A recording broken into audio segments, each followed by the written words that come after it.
অভাবী সংসারেও বুদ্ধি খাটিয়ে আর নিজের অজস্র পরিশ্রম দিয়ে সংসারটাকে উন্নত করা যায় এবং টাকাও অনেক সঞ্চয় করা যায় যদি কিছু বুদ্ধি খাটানো যায় আর একটু পরিশ্রম করতে পারি আমরা।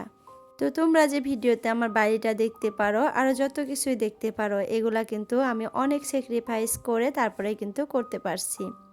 হ্যালো এভরিওয়ান, আসসালামু আলাইকুম আমার প্রিয় আপুরা, তোমরা কেমন আছো? আশা করি সবাই ভালো আছো। আলহামদুলিল্লাহ, তোমাদের দোয়া এবং আল্লাহর অশেষ রহমতে আমিও ভালো আছি। নাজনীন ব্লগ চ্যানেলে আরও একটা নতুন ভিডিও দেখার জন্য তোমাদের সবাইকে স্বাগত জানাইতেছি। আশা করি বরাবরের মতো আজকের ভিডিওটাও তোমাদের কাছে ভালো লাগবে। যদি ভালো লাগে প্লিজ একটা লাইক দিয়ে আমার পুরো ভিডিওটার পাশে থেকো আপুরা। সকাল সকাল তোমাদের সাথে নিয়ে ভিডিওটা শুরু করে দিলাম। সকালের নাস্তা থেকে শুরু করলাম ভিডিওটা। তো এত পরিমাণে ঠান্ডা পড়ে গেছে আপুরা বাইরে, সেটার বলার অপেক্ষা নাই। সবাই হয়তো বুঝতে পারতেছো আর উপভোগও করতে পারতেছো এই ঠান্ডাটা। খুব ঠান্ডা লাগে, খুব ঠান্ডা লাগে। সকালে উঠতে ইচ্ছা করে না, আবার বাইরেও বের হতে ইচ্ছা করে না। ঠান্ডা পানি তো লাড়তে ইচ্ছা করে না। তারপরেও উপায়হীন আমরা গৃহিণীরা, সকালে ঘুম থেকে উঠতেই হবে, সকালের কাজকর্ম করতে হবে, দুপুরের জন্য রান্নাবান্না করতে হবে, অনেক কিছু। তো এইগুলার জন্য কিন্তু আমাদের একটা দিনও ছুটি নাই। তো প্রত্যেক দিন কিন্তু আমাদেরকে এই কাজগুলা করতেই হবে, রুটিন বাই রুটিন। যত কষ্টই হোক, যত ঠান্ডাই লাগুক, আমাদেরকে সবার জন্য রান্না করতে হবে, সবাইকে টাইম টু টাইম খাবার দিতেই হবে, তাই না? এটা একটা আমরা বিনা পরিশ্রমের একটা চাকরি পেয়ে গেছি বলতে পারো। তো যাই হোক, এটা করার পরে কিন্তু আল্লাহ শান্তি, আল্লাহ কিন্তু আমাদেরকে অনেক নেকি দিবে। তো যাই হোক, এই একটা কথা ভেবেই কিন্তু আমরা অনেক শান্তি পাই। আর এই একটা কথা ভেবেই কিন্তু আমরা এত কাজকর্ম করি, এত পরিশ্রম করি যে আল্লাহ উপর থেকে দেখতেছে আমাদের কষ্টগুলা। আর এগুলা তো অন্য মানুষের জন্য করি না, আমাদের নিজের মানুষদের জন্যই করি। যেমন ধরো ছেলে মেয়ে, হাজবেন্ড, শাশুড় শাশুড়ি, আবার ধরো বাবা মা ভাই বোন, এদের জন্য কিন্তু আমরা কষ্ট করি। তো এরা কিন্তু আমাদের একদম কাছের মানুষ, তাই না? তো যাই হোক, দেখো কথা বলতে বলতে আমি চাটা খেয়ে নিলাম। চিতই পিঠে দিয়ে চা খাইলাম, তোমরা হয়তো দেখছোই। সকালে আজকে আমি চিতই পিঠা করে নিছি আর চা করে নিছি। আর এই ঠান্ডায় চিতই পিঠা, দুধ পিঠা, এগুলো কিন্তু অনেক মজা লাগে খেতে। তো যার জন্য আজকে আমি চিতই পিঠা করছিলাম। তো সেটা দিয়ে দুধ চা দিয়ে খেয়ে তারপরে দেখো বিছানা গুছানোর জন্য চলে আসছি বেডরুমে। আর তোমাদের ভাইয়া উঠে বাইরে একটু কাজ করতেছে নতুন বাড়িতে। আর আমি আজকে তোমাদেরকে দেখাবো আমাদের নতুন বাড়িটা, আর প্লাস আমার ভাসুরের নতুন নতুন ফার্নিচারগুলা। আমার ভাসুর কিন্তু নতুন নতুন 2টা ফার্নিচার আনছে, মাশাআল্লাহ অনেক সুন্দর সুন্দর, আমার কাছে অনেক ভালো লাগছে। তো ভাবছি তোমাদের কাছে একটু আজকে শেয়ার করব। তো তোমরা যদি সম্পূর্ণ ভিডিওটা দেখো তাহলেই কিন্তু দেখতে পারবা আমার ভাসুরের ঘরের নতুন ফার্নিচারগুলা। আর আমাদেরও আনার ইচ্ছা আছে, আমরাও ভাবছি যে বানাইতে দেব। আর এটা তো তোমাদেরকে কালকার ভিডিওতে বলছি, আমাকে সোফা আর ডাইনিং টেবিলটা আমার বাবার বাসা থেকে দেবে, কারণ বিয়ের সময় আমাকে এই জিনিস 2টা দেয় নাই।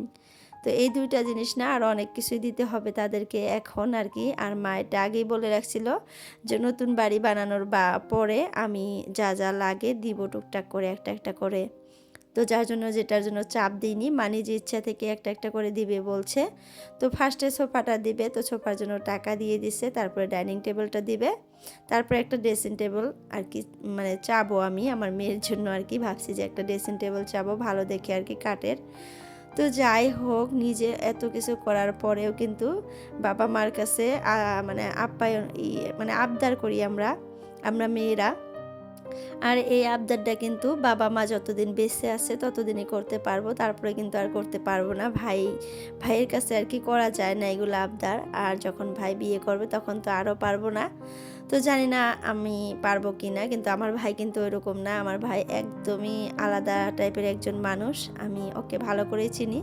আর ও কিন্তু আমার খুব ছোট, 4 বছরের ছোট। তো যাই হোক, আমার ভাই অনেক ভালো। আর কেউ কারো ভাই বা বোনের কথা দুর্নাম করে না। আর কেনই বা দুর্নাম করব, আমার একটা ভাই আর আমি ওর একটা বোন। তো আমাদের পৃথিবীতে কিন্তু আমরা 2জনই আর কি, আমার বাবা মা আর আমরা 2জন।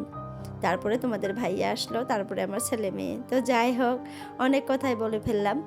আর ফার্স্টেই বলছিলাম যে কিভাবে টাকা জমানো যায় অভাবী সংসারে।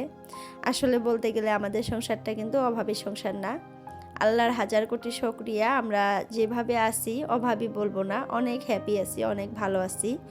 এর মধ্যে দিয়েও অনেক আর কি স্যাক্রিফাইস করে করে অনেক টাকা জমানোর চেষ্টা করি। কিছু কিছু টাকা জমিয়ে কিছু কিছু টাকা দিয়ে একটা জিনিস যদি করতে পারি, এটা আমাদের সংসারের জন্যই ভালো হয়। তো যার জন্যই কিন্তু আমরা অনেক স্যাক্রিফাইস করি মাঝে মধ্যে আর কি। আর এই স্যাক্রিফাইসটা কিন্তু সবাই করতে পারে না, সবাই করতেও জানে না। যেই মানুষটা, যেই মেয়েটা লক্ষ্মী, সেই কিন্তু এই কাজটা করতে পারে। নিজের সংসারের জন্য একটু কষ্ট করবে, নিজে একটু টাকা জমাবে, এগুলো কিন্তু সাংসারিক মেয়েরা পারে, সবাই পারে না।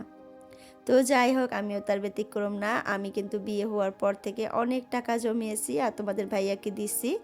উনি আরও একটু করে টাকা মানে তার সাথে প্লাস করে আমাকে কিন্তু একটা করে জিনিস এনে দিছে। যেমন ধরো আমার কিন্তু গয়নাপাতি যেগুলা বলো, মানে বিয়ের সময় যেগুলা দিচ্ছে ওগুলো তো দিচ্ছে, তারপরে হাজব্যান্ডের বাসার থেকেও কিন্তু অনেক গয়না দিছে, সব গয়নাই দিছে।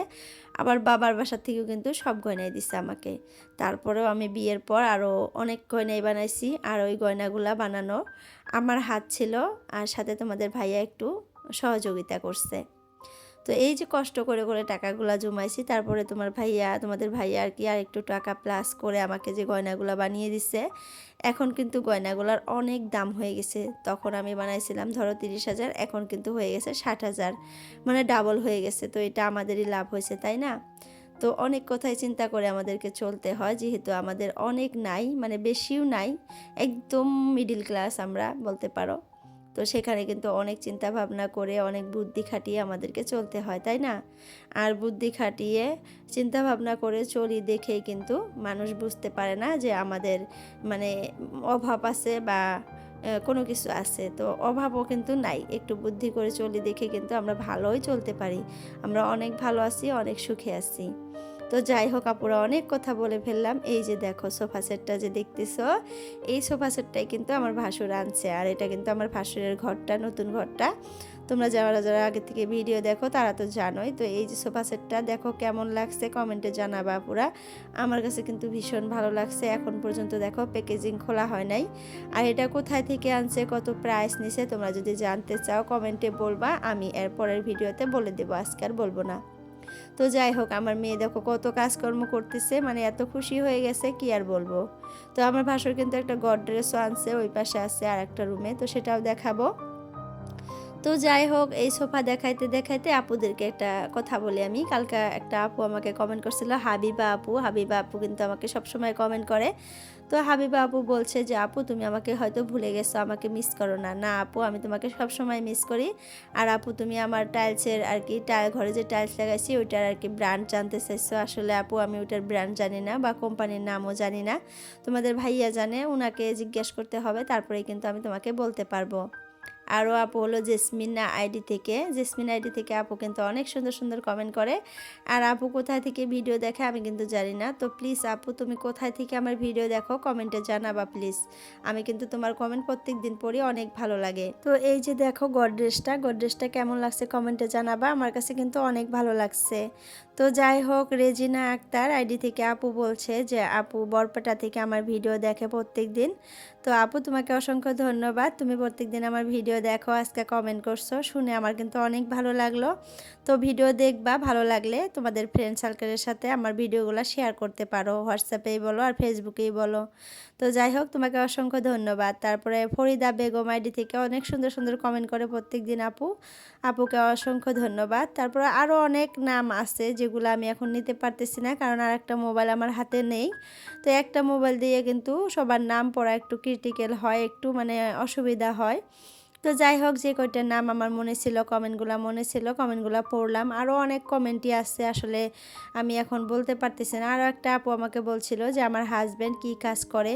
তো আমার হাজব্যান্ড আগে কিন্তু বিজনেস করতো আর কি, দোকান করতো হার্ডওয়্যারের। তো দোকানটা এখনও আছে, বন্ধ করে নাই, দোকানটাও আছে, প্লাস সোলারের কাজ করে আর কি, সোলার লাগায়, সোলার অফিস খুলে নিচ্ছে আর ভেন্ডর বের করে নিচ্ছে। তো ওরা 3 ভাই মিলে সোলার লাগায়। তো এটা থেকে আলহামদুলিল্লাহ এখন খুবই ভালো একটা ইনকাম হইতেছে। তো যাই হোক, তোমরা দোয়া করবা যাতে সবাই ভালো থাকে, সুস্থ থাকে, সবার যাতে সব মনের আশা পূরণ হয়। তো দেখো এই যে আমাদের বাড়িটা মাটি কাটা শেষ একদম, আর মাটি কাটা হবে না।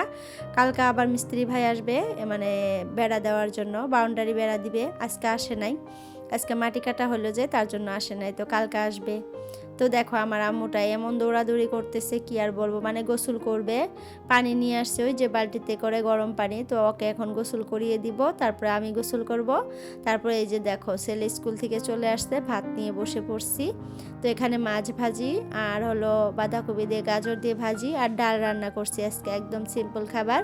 আর তোমাদের ভাইয়া বাড়িতে নাই, সোলার লাগানোর জন্য একটা জায়গায় গেছে। তো কখন আসবে জানি না, ফোন করছিলাম বললো রাত হয়ে যাবে। তো ভাত কোথায় খাবে, কি সমাচার আমি বুঝতেই পারতেছি না। ওখানে যদি হোটেল থাকে হোটেলে খাবে, আর যদি না থাকে বাড়িতে এসেই খাবে এরকম। তো বাইরে গিয়ে কত কষ্ট করতে হয় তাদের, তাই না? বাইরে মানে ছেলে মানুষের কিন্তু জীবনটা অনেক কষ্টের, ওরাও কিন্তু আমাদের জন্য অনেক কষ্ট করে, আমরা কিন্তু এটা মানে অনুভব করতে পারি মাঝে মধ্যেই। এই যে আজকের দিনটা আমি বাড়িতে আসছি, টাইম টু টাইম খাবারগুলো খেতে পারতেছি, কিন্তু উনি পারতেছে না, উনি বাইরে আছে তো তাই। তো এরকম করে কিন্তু ওরা অনেক খাবার না খেয়ে থাকে অনেক দিন, অনেক কষ্ট করে, এগুলা কিন্তু আমাদের জন্যই করে। আর এগুলা কিন্তু আমাদের বোঝা উচিত, আমাদের এটা বুঝে তাদেরকে সম্মান করা উচিত, রেসপেক্ট করা উচিত, তাদেরকে ভালোবাসা উচিত, তাই না? তো এটা বলছি, অনেক আপুরাই আছে যারা হাজব্যান্ডকে সম্মান করে না, ভালোবাসে না, তাদেরকে মানে মূল্য দেয় না। আসলে এটা করা দরকার, মানে ঠিক না, কারণ তারা কিন্তু আমাদের জন্য অনেক কষ্ট করে। তো যাই হোক, ভিডিওর এই পর্যায়ে এসে আপুদের কাছে একটা রিকোয়েস্ট করি, কোনো আপু যদি আমার ভিডিওতে নতুন আসো, আমার চ্যানেলে নতুন আসো, প্লিজ চ্যানেলটা সাবস্ক্রাইব করে অল নোটিফিকেশনটা ক্লিক করে রাখো। এতে করে যখনই আমি নতুন ভিডিও একটা আপলোড করব তোমাদের মোবাইলে নোটিফিকেশন পৌঁছে যাবে, আর সময় করে তোমরা আমার ভিডিওটা দেখতে পারবা। তো যাই হোক আপুরা, আজকের জন্য ভিডিওটা এতটুকুই রাখলাম। সবার সুস্বাস্থ্য কামনা করে আজকের জন্য বিদায় নিলাম। বাই বাই, আল্লাহ হাফিজ।